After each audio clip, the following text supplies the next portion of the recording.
नमस्ते बच्चों। आज हम शुरू करने जा रहे हैं मानव उत्सर्जन तंत्र का भाग 4, जिसमें हम पढ़ेंगे काउंटर करंट मैकेनिज्म या प्रतिधारा प्रवाह।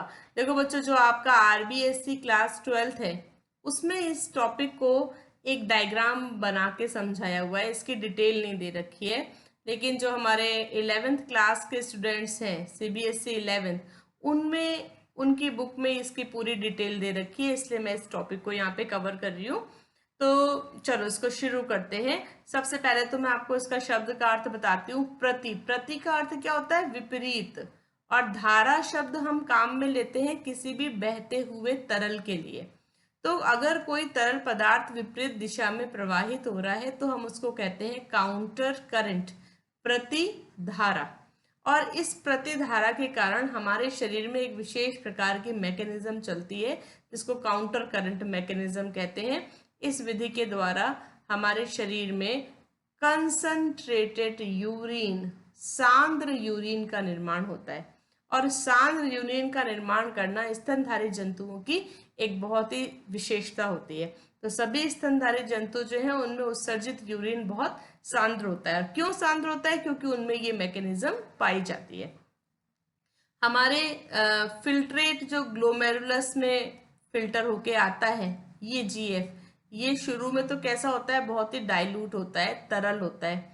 अब इसमें से डाइल्यूट में से धीरे धीरे पदार्थ बाहर निकलते हैं और ये सांद्र बनता जाता है। अब इसको सांद्र बनाने के लिए जो हमारे शरीर के अंदर हमारी वृक्क नलिकाएं हैं और जो वासा रेक्टा है, रक्त केशिकाओं का जाल है, इनकी एक बहुत ही विशेष व्यवस्था पाई जाती है। क्या व्यवस्था होती है? कि वृक्क नलिका की दोनों भुजाएं, ये हम मैं हैंडलेज लूप बना रही हूँ, वृक्क नलिका का हैंडलेज लूप, इसकी दोनों भुजाओं में बहने वाला तरल, इसका प्रवाह विपरीत दिशा में होगा। यानी ऐसे तरल एक भुजा में ऊपर से नीचे बह रहा है तो दूसरी भुजा में नीचे से ऊपर की ओर बहेगा। इसी तरह से वासा रेक्टा में भी, वासा रेक्टा, यहां पर भी तरल का प्रवाह, तरल इसके अंदर कौन सा तरल है? इसके अंदर हमारा रुधिर है। तो रुधिर का प्रवाह एक भुजा में ऊपर से नीचे होगा तो दूसरे में नीचे से ऊपर की तरफ होगा। तो ये एक विशेष व्यवस्था हमारे शरीर में होती है और इसको हम कहते हैं काउंटर करंट। इसके कारण, इस तरह के प्रवाह के कारण जो हमारा ग्लोमेरुलस फिल्ट्रेट है वो धीरे धीरे सांद्र होता जाता है। तो इसको सांद्र बनाने की प्रक्रिया कहलाती है काउंटर करंट मैकेनिज्म। चलो इसको हम थोड़ा डिटेल में समझते हैं कैसे ये सब पॉसिबल होता है। तो इसको डिटेल में समझने से पहले मैं आपके साथ शेयर करूंगी पहले ग्लोमेरुलस फिल्ट्रेट की एक बात।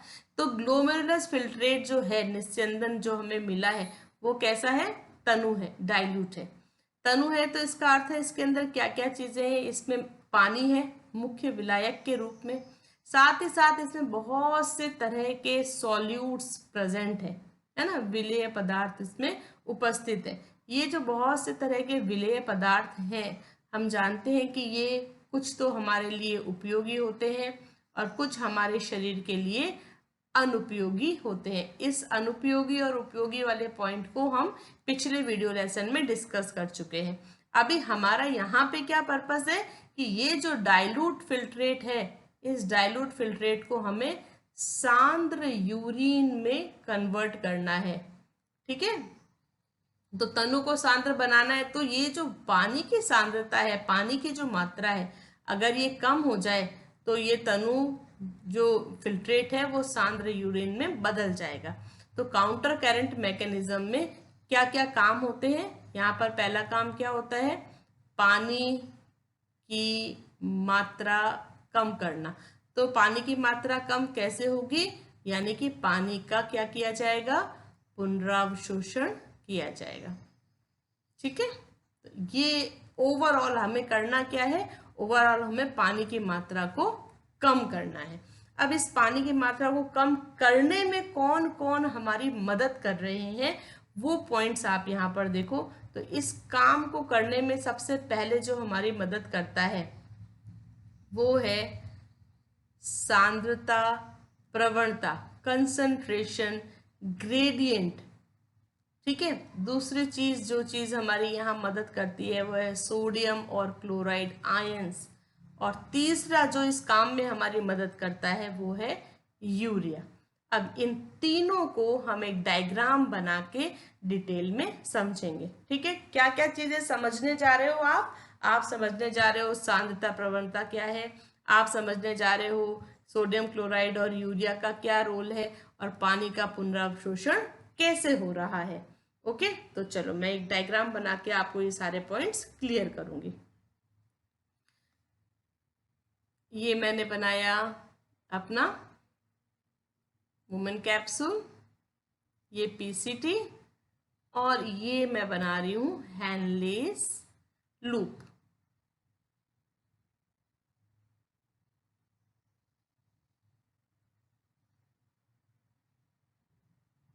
ठीक है, ये डायग्राम आप भी अगर मेरे वीडियो के साथ में बना रहे हो तो कई बार आपने इस डायग्राम को बना लिया होगा, और अब कभी भी आपको ये डायग्राम भूला नहीं जाएगा, क्योंकि अपन ने इसको 2-3 वीडियो, चौथा वीडियो देख रहे हैं, और पिछले वीडियो में भी हमने इस डायग्राम को कई बार बनाया था। ओके, ये हमारी कलेक्टिंग डक्ट। अब एक चीज हम पिछले वीडियो से सीख कर आए हैं, कॉर्टेक्स और मेडुलरी रीजन का विभाजन। ठीक है, ये ऊपर वाला भाग हमारा क्या है, कॉर्टेक्स रीजन, और ये मेडुलर नीचे वाला मेडुलरी रीजन जो है ना, इसको भी हम यहाँ पर आउटर बाहरी मेडुलरी रीजन, और जैसे जैसे गहराई में जाते हैं ये कहलाता है inner medullary region, inner medulla. Okay, अब ये जो मेडुलरी रीजन है बच्चों, यहाँ पर एक तरल भरा रहता है जो ऊतक द्रव्य कहलाता है, मेडुलरी ऊतक द्रव्य या मेडुलरी इंटरस्टिशियल फ्लूइड, मेडुलरी ऊतक द्रव्य। ये जो मेडुलरी ऊतक द्रव्य है बच्चों, इसके अंदर सांद्रता प्रवणता उपस्थित होती है, यानी कि इसकी कंसंट्रेशन में एक ग्रेडियंट हमें दिखाई देता है ऊपर से नीचे की तरफ, जो पानी के अवशोषण को, पानी को पुनः अवशोषित करने में बहुत महत्वपूर्ण भूमिका निभाता है। तो देखो उसकी वैल्यूज मैं यहाँ लिख रही हूँ सांद्रता प्रवणता की। ये है 300 मिली ऑस्मोल्स पर लीटर। थोड़ा और नीचे आएंगे तो ये और ज्यादा कंसंट्रेट हो जाएगा और इसकी वैल्यू हो जाएगी 600। और थोड़ा सा नीचे आएंगे हम इनर मेडुलरी रीजन में तो वैल्यू हो जाएगी 900, और बिल्कुल गहराई में इनर मेडुलरी रीजन में इसकी वैल्यू हो जाएगी 300 मिली ऑस्मोल्स पर लीटर। ठीक है, तो इस तरह से ऊपर से नीचे यानी कॉर्टेक्स से मेडुलरी रीजन में जब हम गहराई में आएंगे तो सांद्रता बढ़ती जाएगी। किसकी सांद्रता, इस मेडुलरी ऊतक द्रव की सांद्रता। ठीक है, और दूसरी चीज अब मैं यहाँ पर वासा रेक्टा बना रही हूँ। तो वैसे तो देखो ये हमारी अभिवाही धमनिका ब्लड को जो लेकर आ रही है, फिर ये हमारी अपवाही धमनिका जो ब्लड को वापस ला रही है।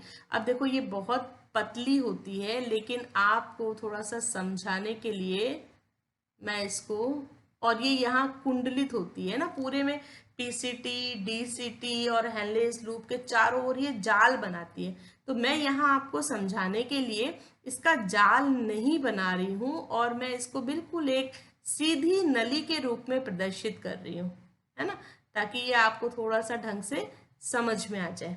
तो ये इस तरह से हैनलेस लूप के चारों ओर जाल बनाएगी। तो मैं इसको एक सीधी नली के रूप में आपको समझाने के लिए प्रदर्शित कर रही हूँ। तो ये हमारी वासा रेक्टा।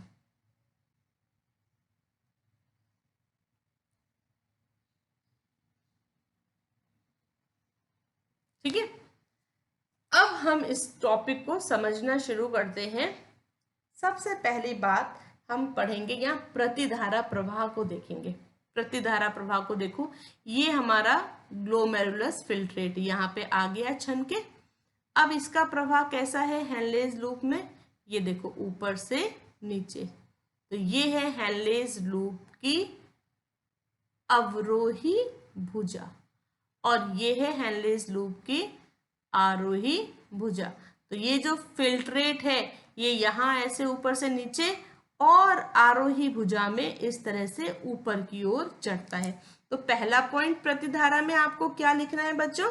पहला पॉइंट आपको प्रतिधारा में लिखना है हेनलेज लूप के बारे में। ये हमारा जो हेनलेज लूप है, हेनलेज लूप की अवरोही व आरोही भुजा में ग्लोमेरुलस निस्यंदक का प्रवाह विपरीत दिशा में होता है। ठीक है ना, दोनों भुजाओं में विपरीत दिशा में होता है। यहां पर शब्द ऐड करना है, दोनों भुजाओं में, दोनों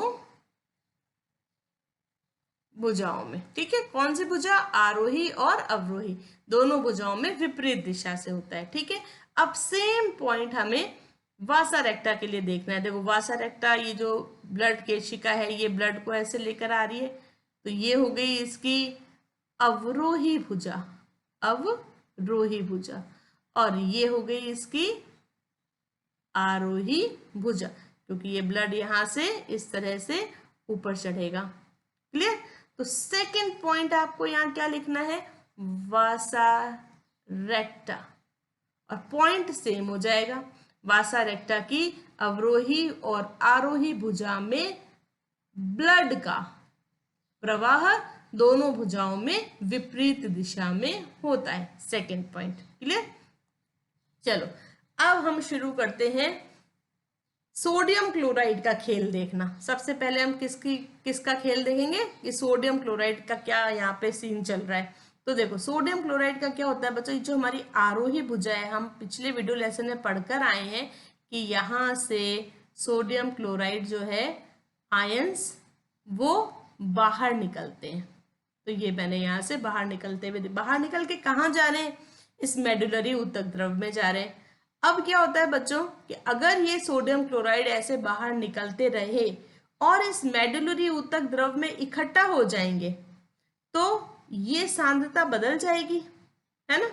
इसकी वैल्यू जो है और ज्यादा हो जाएगी, ये जो ऊतक द्रव है और ज्यादा सांद्र हो जाएगा अगर उसमें सोडियम क्लोराइड मिल जाएगा तो ये सांद्रता प्रवणता हमें बढ़ानी नहीं है, इस सांद्रता को हमें मेंटेन रखना है। तो इसको मेंटेन रखने के लिए हमारी जो हेनलेज लूप की आरोही भुजा से सोडियम क्लोराइड बाहर निकलते हैं, इसको वासा रेक्टा की अवरोही भुजा ग्रहण कर लेती है। क्लियर? यहां से जो सोडियम क्लोराइड निकला आरोही भुजा से, उसको अवरोही भुजा ने क्या किया? इकट्ठा कर लिया। पॉइंट समझ में आया? इस पॉइंट्स को यहां हम लिखेंगे कैसे। क्या काम हुआ हमारा काम क्या हुआ कि हेनलेज लूप की कौन सी भुजा? आरोही भुजा, आरोही भुजा से क्या निकला? सोडियम क्लोराइड, और इस सोडियम क्लोराइड को किसने ग्रहण कर लिया? वासा रेक्टा की अवरोही भुजा। ठीक है, इसको पॉइंट बना के लिख लेना कि हेनलेज लूप की आरोही भुजा से सोडियम क्लोराइड बाहर निकलते हैं। कहाँ निकलते हैं? मेडुलरी ऊतक द्रव में निकलते हैं, और इसको वासा रेक्टा की अवरोही भुजा ग्रहण कर लेती है। इससे क्या होता है? फलस्वरूप इस मेडुलरी ऊतक द्रव की जो सांद्रता प्रवणता है, कंसंट्रेशन ग्रेडियंट है, वो मेंटेन रहता है, प्रवणता बनी रहती है। Third point clear? चलो फोर्थ पॉइंट देखते हैं। फोर्थ पॉइंट पे ये जो सोडियम क्लोराइड अब इसके साथ में ब्लड के फ्लो के साथ में इस आरोही भुजा में आएगा। अब ये ब्लड देखो मेडुला से निकलकर कॉर्टेक्स में चला जाएगा। तो यहाँ पर मेडुला से निकल के जब ये ब्लड कॉर्टेक्स में जा रहा है, उससे पहले इस ब्लड के अंदर जितना भी इसने सोडियम और आयन और क्लोराइड आयन लिए थे, वो सारे के सारे इसको यहीं छोड़ के जाने, बाहर नहीं जा सकते। ठीक है। तो सोडियम क्लोराइड आयंस को यहीं पर वापस मेडुलरी ऊतक द्रव में छोड़ दिया जाता है। अब आप कहोगे कि भाई ये मेडुलरी ऊतक द्रव में ये आ गए, है ना, सॉल्यूट्स आ गए, तो ये सांद्रता परिवर्तित हो जाएगी। पर ऐसा नहीं होता। क्यों नहीं होता, उसको समझने के लिए अब हम पानी के पास आते हैं। पानी का क्या रोल है, वाटर का रोल देखो। हमारी जो अवरोही भुजा है ये हम पढ़कर आए हैं जल के लिए पारगम्य है, तो यहाँ से ये पानी को ऐसे बाहर निकालेगा। ठीक है, ये हम पढ़कर आए हैं पिछले वीडियो लेसन में। तो देखो अगर सॉल्यूट्स निकल रहे हैं तो साथ ही साथ वाटर भी आ रहा है, इसलिए ये इस कंसंट्रेशन को परिवर्तित नहीं होने देता। तो ये सांद्रता प्रवणता इस पानी के आने के कारण भी परिवर्तित नहीं होती। क्लियर। तो पानी, अब इस पॉइंट को एक बार हम लिख लेते हैं यहाँ पर। फोर्थ पॉइंट वासा रेक्टा की आरोही भुजा ये क्या कर रही है,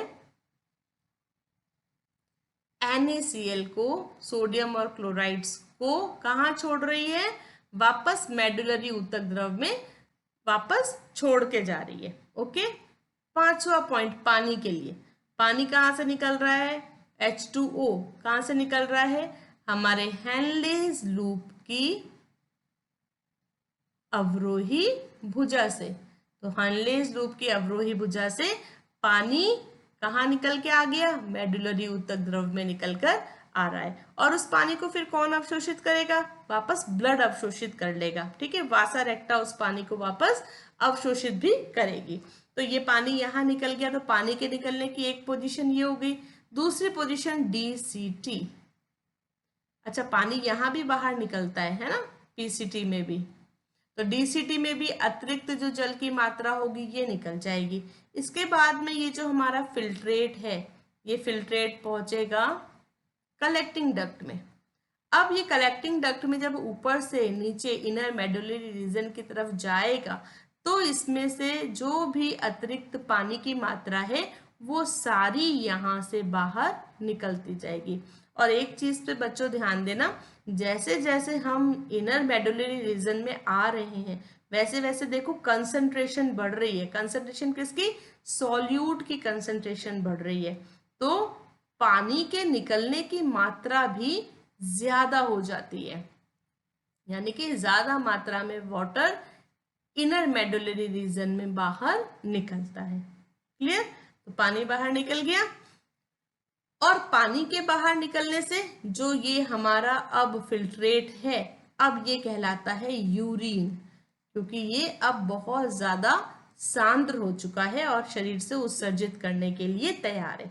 अब इसमें बिल्कुल भी अतिरिक्त पानी की मात्रा नहीं है। जितना भी पानी इसमें था एक्स्ट्रा, वो सारा का सारा हमारी बॉडी ने वापस अवशोषित कर लिया, और इसमें जितने भी उपयोगी पदार्थ थे वो भी सारे हमारे बॉडी ने अवशोषित कर लिए, है ना, ब्लड के अंदर वापस मिला दिए गए। यहाँ पर बच्चों अब लास्ट पॉइंट बचा है हमारा यूरिया का। यूरिया का क्या रोल है बच्चों, जो हमारी कलेक्टिंग डक्ट है इससे जो ये अब यूरिन निकल रहा है, ये यूरिन यूरिया की कुछ मात्रा को यहाँ पर छोड़ के जाता है। क्यों छोड़ के जाता है कि ये जो यूरिया है ये इस सांद्रता को मेंटेन रखने के लिए आवश्यक होता है। ये 1200 मिली ऑस्मोस पर लीटर की जो सांद्रता है इसको बनाए रखने के लिए यूरिया की कुछ मात्रा मेडुलरी द्रव में आवश्यक होती है।